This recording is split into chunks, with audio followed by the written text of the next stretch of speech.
देखो इस क्वेश्चन में बोले if the binding energy per nucleon of deuterium is 1.115 mega electron volt, its mass defect in atomic mass unit, AMU में बताना है मास डिफेक्ट।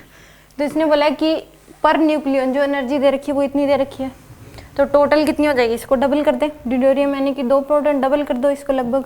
एक वो भी तो होगा क्या ड्यूटेरियम है, दो ही होंगे, दो ही न्यूट्रॉन, 2 ही न्यूक्लियन होंगे, एक न्यूट्रॉन, तो 2 न्यूक्लियन हो गए लगभग। 2 एएमयू के बदले में ले रहे हो ना, लगभग तो 2 ही हो जाएगा ना, डबल हो जाएगा ना, एक न्यूक्लियन के बदले इतनी है, तो लगभग मास तो बराबर ही होता है, लगभग तो बराबर ही हुए। एक न्यूक्लियन के बदले इतनी है तो दूसरे के बदले भी इतनी हो जाएगी, डबल कर दो, टोटल आ जाएगी आपके पास। ड्यूटेरियम में एक प्रोटॉन एक न्यूट्रॉन होता है, तो मास कितना होता है 1.6726 और एक पर 1.6749, फिर अप्रोक्सीमेट देखोगे ना इसमें, तो आप समझ आ गया, 2 ही होते हैं, 2 न्यूक्लियन होते हैं, तो यानी कि टोटल बाइंडिंग एनर्जी कितनी आ जाएगी, यानी कि 2 इंटू में 1.115 मेगा इलेक्ट्रॉन वोल्ट।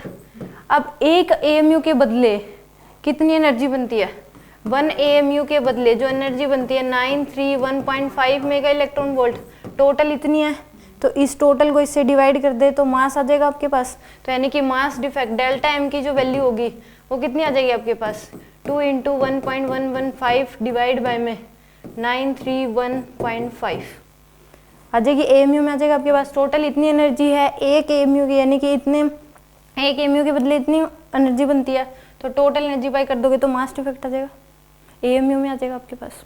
कोई डाउट?